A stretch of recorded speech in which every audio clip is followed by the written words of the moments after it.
be ka je na me ye bi ene be wo che ni ji se pe man che ni ji ka fe man klalo be fo ni le e che ni ni ka shi bi fe ka je ba wo wo bula ka ba bi e wo ke je wo ka shi da ba ye wo wa ake ha fi ete ba ni na wo e wo mi aga ka be fe afi ade ba ni na wo fe ni yo mi ake ni mo yi afi le wo ba shi wo lo se ma je ka shi bi pe ma je ateme bu wo mo fi amo ake abe bomo de ni amaye ko ake abe bomo de afi ne e be so to ko ni eye fo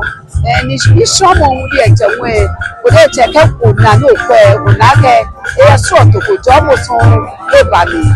wo fe wo da yo wa si ya gbe ne won ka da mi e fe ma wo fe e wa la ke de sa fi ni afi pe kusun e atafo oga kusun oga adangbe kusun e to kusun ko fura de ko ni yo wa ke wo ni eyefo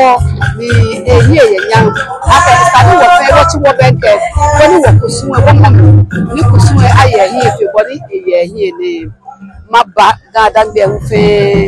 keje gan la ga dangbe ke popa no fe ake wo fe wo ke wo susu mokome wo dwe mokome nyemi fe mo sun mo ahishe keto mi jole bona fe ni osisi bi ni ba amewu abanye ni nyamo ni wo nyang menene amewu abanye ko ewo ekomefe mo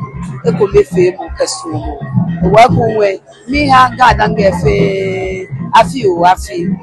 oni yo mi jake tomo na ofamuta ocheje ni jikenkle mo ni dromo ka Yehowa dromo fa woni le mi tumo ekatu ni wotu ni the Angels Foundation wo ba ke yo aba wa woni afi ni wo botemi lowo yiyo na mi ke ya fe ejo mo ba fa ni efe woni ekedro woni wo ka ye ni wo ka wa eni woni le seko eni wo yako eni esani dro wa fa ni wo seko yo wa de je awo ni awo be awa ewale kedro mo kanile ka gbene we esu mo woni wo ka chamo ni wo ka chinu tumo ke ya ga la ke ga dambe efe ewo mo ma jo ni fe